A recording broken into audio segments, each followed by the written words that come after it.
What's up, guys? Got another video for you here today. This is the second half of that collection update I mentioned in the last video. I am filming these right after another just because I want to put all of this stuff on my shelf. This is all to go on the metal rack, plus the stack that I have right here. So I just need to shut my trap and lose the access to my bank account, apparently. So we're still drinking this Tatra beer because 1 beer an hour, buddy. Too much. Too much is more than that. Switched up the playlist. We're listening to some Rivas, something, I ain't trying to pronounce that. Some Finnish greatness, but it's really, really good Finnish black metal, little punky tinges here and there. But I think if you're like a fan of Cosmic Church or more of that kind of modern atmospheric-y melodic black metal from Finland, you'll dig on this one. It's really, really good record. I picked this up on Bandcamp for like 7 bones several years ago. Brand new, great record. So this is all non-extreme metal, I guess you call it. It's proto metal, traditional heavy metal, power metal, folk metal, some synth music, some punk rock, some neo-folk. It's gonna be a good one. We're gonna start off hot here, real hot. Some Manila Road with Open the Gates.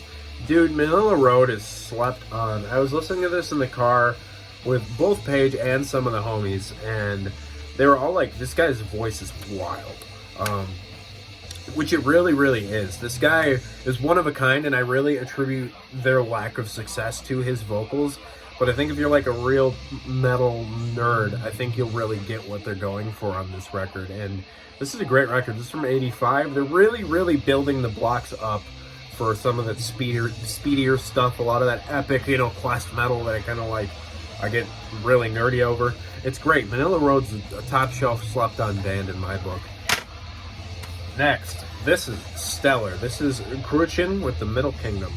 This is a Irish, I believe, Irish or Scottish, or definitely from the UK, folk metal band, really early on in the scene. This one dropped in the 90s, and this is out on Hammerhead, which I'm unfamiliar. But this, I heard this mentioned in the folk metal family tree on the Banger TV stream that they did some years ago, and I never got around to getting it, and I bought this big old pile of power metal and a couple of the miscellaneous things off Discogs and threw this in the cart just off of the sheer vouching that these people were doing for it. And man, is this so good. This is epic beyond recognition. It's everything you like out of a folk metal record. It's just too much fun. It's basically Renaissance music with distorted guitars. It's great female lead, tons of folk instrumentation. It's gorgeous. Some Italian power metal. Pandemonium. And the runes begin to pray. This is their first full length from 1999. Most similar to Rhapsody of Fire on Metal Archives, as you just might have thought, judging by how epic this looks. This is featuring members of the band Skyward, if you're familiar. This is super epic, bombastic, really, really soundscapey power metal, and I'm a big, big fan. I like this cover quite a bit, not just because there's boobies, and booties, which, who doesn't get excited, but it's out on Underground Symphony. I think this is the first press. Big, big fan of this one. If you're a fan of symphonic power metal, you'll like this. If you don't already know it, I'd honestly be surprised. 2, from a punk rock band I'm a pretty big fan of. Both Paige and I have a affinity for this band. This is Flogging Molly. This is Within a Mile of Home and Speed of Darkness. So this is a folk punk band. I believe these guys are actually from Ireland. If not, I'm mistaken. But it's folk punk, man. This is a like diet folk metal. If you're a fan of Korpiklani and stuff like that and you don't like this stuff, if you like Dropkick Murphys, it's like that but less heavy. It's more folky. It's very, very interesting. It's entertaining. They have a pretty big fan base, I would say. I don't really know how to speak about punk all that much. I need to study up on my Ground Zero Salem. But yeah, Flogging Molly. Next, classical art, Darkmoor with Shadowlands. Spanish power metal legends, absolutely in every sense of the word. I got this in here and I was not informed that the disc tray is falling out of the digipack, but I will glue it in eventually. I just hate the idea of taking glue to a digipack, even though it's repair work. I'm just kind of an idiot like that and hate it. But this is just absolutely amazing. It's speedy. It's pretty epic, as you would expect from this kind of a thing, but it's very tasteful. It's really well done. The production lends a very nice hand to this blue-purple coloration here. I have that mental thing where you associate everything with colors, and based upon the color which you associate with is your opinion on it. And blue-purple is usually a pretty good color for me, and this has it all over it, so I'm all about it. I forgot the name of it. It's really not important, so I don't know. Next is one of my most wanted CDs of all time.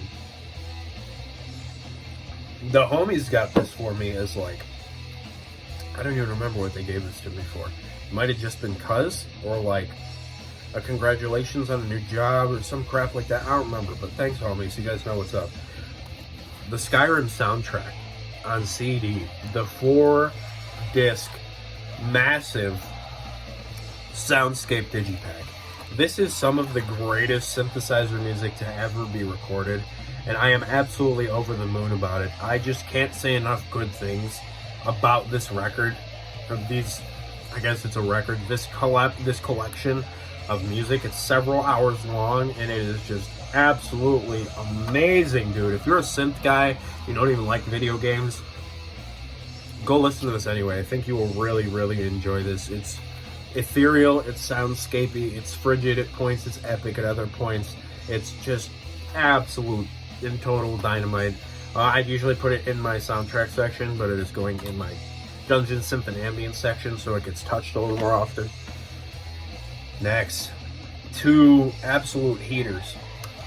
Avantasia with the Metal Opera Part 1 and 2. This is a new acquaintance for me. This is a band that I only got into this past year.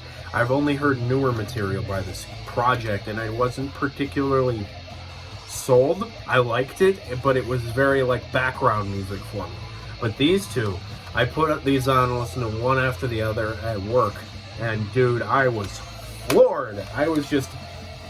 I was mesmerized with how well classical composition can be applied to metal and not have it overbearing like a lot of these kind of symphonic bands do.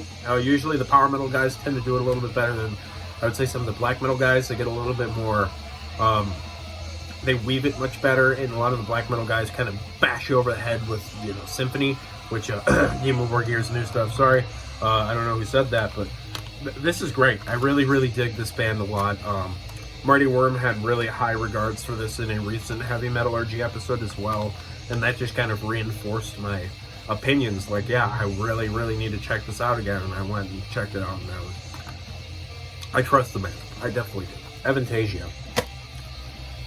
2 great neo-folk records from a project called Evergreen Refuge.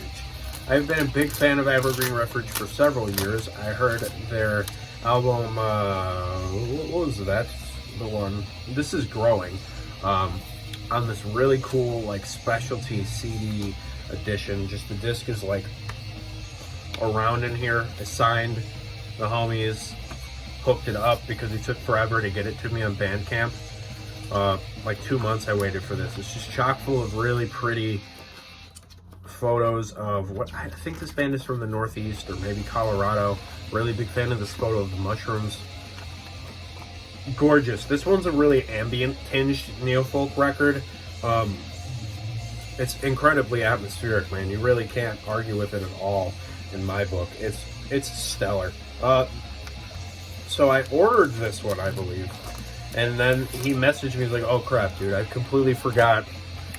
I didn't even notice that you ordered this. Sorry, it's been like 2 months, like I said, almost. So and then I was like, it's fine. Do you happen to have any other copies? I'll, you know, PayPal you guys more money of some of your other records. And they had another copy of this one, which is Skyward. Look at this friggin' art, dude. Look at this disc. The stars, constellations, all this gorgeousness. Really nice special edition CD stuff, limited to 81 out of 100. The other one I think is 96 out of 100. I'm not super like nerdy about that, but I'm very glad to have low limitations on certain things. I'm looking for a couple other Evergreen Refuge records. I want all of them, actually. So if you guys got them and you're not too keen on them, hit me up on the old IG. You guys know my tag at Life Eternal Crypto with underscores. But yeah, this is just a great project I'm a huge fan of, and would highly recommend to anybody who's a black metal fan or has a bit more of an open-minded taste in music. Another Italian power metal release. Skyward, their classic record, Dragon's Secret. I believe this is their debut on this really friggin' weird digipack. I can tell this isn't American, because American digipacks are never like this. But, you know, it's pretty middle. This is distributed in Denmark by Nordic Metal, so that makes good sense in my book.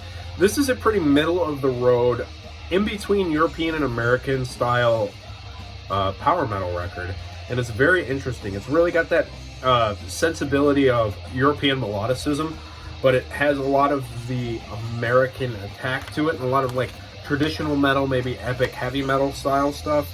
It's a really good release. It's also out on Underground Symphonies, which seems to be the label to be on when it comes to this kind of style. But, you know, I'm a huge fan of Skylark's music, and I'm just really glad to have this in the collection finally. Every time I hear the word Skylark, I know it has some kind of medieval connotation to it, but I think of Chip Skylark, my fellow millennials from Fairly Odd Parents. You know, the my shiny teeth and me, shiny teeth, that guy. That's I'm pretty sure that should be covered on that record. But this is Mercyful Faith, Return of the Vampire. This is a demo comp of when they were, what was the band name before they were called Mercyful Faith? I don't really remember. I don't really care all that much. I think it's not the Brats. What's the name of the band? But yeah, it's great, man. You're hearing like Burning the Cross, Curse of the Pharaohs, Return of the Vampire, On a Night of Full Moon. You're hearing a lot of tunes that are renamed and reworked a little bit and given new lyrics to you know, change it for other records and releases. It's a really nice thing to have, and I'm a huge Mercyful Fate fan. As far as I'm concerned, Mercyful Fate and King Diamond have never put out anything bad. Anything below a 7, I would say. But yeah, even some of the latter half of this, like Death's Kiss onward, it's a bit more of a hard rock, and I believe that's when it goes into the pre-Mercyful Fate band, of which the name still escapes me. But great stuff, gotta have it. Next, some Finnish power metal, Twilight Guardians with Tales of the Brave. This is their debut record from the year 1999. This is a like really speedy power metal record. They put up 3 records. These are the swag lords themselves. Hide your wives, hide your girlfriends. You know they are coming. This guy with his Sam Winchester haircut, if you guys watch Supernatural. And the other guy looks like he's trying to sell me insurance. But whatever, man. I ain't buying your insurance, but I'll buy your speed metal records. Absolutely great. Really power metal. Really straightforward power metal, but with lots of speedy tinges. It's a great record. 2022 release. The new Ailstorm record. This is 7th Rum of the 7th Rum Special Edition Digibook. I'm kind of disappointed with this one. I haven't listened to the second half, which is a acoustic workings of all of the tracks on here, but they're getting goofier and harping more and more. It came in the sick digibox, or the sick wooden box, with this like enamel foil stamp, and it came with some cool stuff. Let me show these to you. I actually forgot that it came with this until I was filming the video. So it came with some sick Ailstorm shot glasses, which I'm going to keep in here because I'm a dork. Then it came with this exclusive to this release 7-inch of Christmas with Ailstorm and Nivarvan, which is, I don't know, some kind of Christmas song on this really cool green 7-inch vinyl. It's just goofy. I love the album cover. It's one of my favorite ones they've ever done. And I actually got a flag of the art, which is friggin' enormous. It's like 3x5. But I'm just hyped to have it. I'll give it some more listens. It'll wind up on the end of the year list for the sheer sake of respect, partly, and 45 or 25 releases that are going to be on the end of year list, which it pretty much is always that way for me. But yeah, it's decent. Go listen to this if you haven't. But I'm excited to have one of these wooden boxes. I've always wanted one. I wish I could have got the ones for like Captain Morgan's Revenge and the live album and Sunset on the Golden Age and all that. But whatever. Hailstorm. German power metal, Bound by Metal by Wizard. This is a very, very Manowar sounding band. Super American sounding, more wife-stealing swag lords. I love it, man. It's fun. It's really speedy. It sounds more like the early Manowar as compared to the anthemic later era. It's great. This is the third record, also from 1999. It seems like a great year to be in a power metal band. These Conan the Barbarian looking fools on the front cover, getting some, whatever, a giant ring forged, I think, for this fella. Whoever he is, maybe it's their uncle, by what looks to be a dwarf. It's very Conan. You gotta love it. Wizard rules. Next, I'm kind of disappointed. Jonahs Arc by Skyclad. I bought this on the sheer strength of the talking up on Banger TV on this one as well. Not huge on it. It sounds very 90s rock and groove metal. Basically, it's groove metal with a fiddler. Not big on it. So I'm going to have to get you guys... I'm going to have to come back to you guys on this one and give you a better opinion once I really get a more digested opinion. Because I listened to it once and I was like, wow. I don't know about this, guys. So I'll get back to you on Skyclad, so I'm not going to talk too much about it. Longings Past with Meadows of Massilia. This is a quite literal Manila Road worship band. Really great. See, these guys look pretty sick. Looks like they drink a lot of beer. Art on Arcane Steel, limited to 1,000 copies. This is number 365. I don't remember where I picked this up at, but it's just epic questing heavy metal, man. This is everything you want out of this style. It's fun. It's fist pumping. The vocals aren't as original as Manila Road, but it's still a decent metal vocal. It's not super strong. It's more of a weaker voice, you know. You guys know what style I'm talking about, a power metal vocal. So go check out Longings Past if you have not, and if you like Manila Road. Next, a record I've been listening to for years, never owned a copy of. Project 1950 by the Misfits. This is Jerry Only's The Misfits, basically. You probably should have changed the band name, but not really. It is his band as well. They're doing all covers of like 1950s doo-wop songs, like Dream Lover, This Magic Moment, Diana, Donna, Great Balls of Fire, Latest Flame. Their version of Monster Mash is beyond fitting. They did Witchcraft, which is a Frank Sinatra song. You're the Devil in Disguise, Elvis song. Daughter of Darkness, You Belong to Me, Only Make Believe, Latest Flame, Little Latest Flame. It's great stuff. Big fan. They do a really fun version of this. This is like Halloween themed music for sure. As the Misfits usually are. The cover's kind of corny, but would you expect anything else from these boys? Next, Martini Newborn Day. This is a Netherlands-based power metal band. I believe this to be their second or third record, might even be their first, but it's out on Limb Music Products. Or sorry, it's out on SPV and distributed by LMP, I believe. It's great. It's bombastic. How many times am I going to say that? What's his name? The dude who does all the drinking games here on YouTube. I forgot his name. He should do a drinking game. How many times I say bombastic in a video when I talk about power metal? But it's really epic. I mean, it's, you know, melodic power metal, and it's got the epic Hollywood metal, symphonic epic Hollywood metal tag on there, and the Rhapsody thing. I think that's a pretty fitting description for the style in its entirety. Martini's great. Three more. The Ramones, Road to Ruin. I had to get this. It was super cheap at FYE, brand new. And it's got great songs on here, man. Like Needles and Pins is one of my favorite Ramones songs. She's the One, Bad Brain, I Just Want to Have Something New. Yeah. I'm not singing, sorry. Yeah. It's great. You guys know this classic punk record. It's the time of year for it, too, for me. I haven't gotten hit with the punk mood yet, but hopefully it comes soon, because it usually comes right around September and October. And then after Halloween, that mood goes away, and it pretty much turns into strictly Agalok and associate acts. Louder Than Hell by Manowar. Absolutely critical addition to the collection. As much Manowar as possible. This is their 1996 album.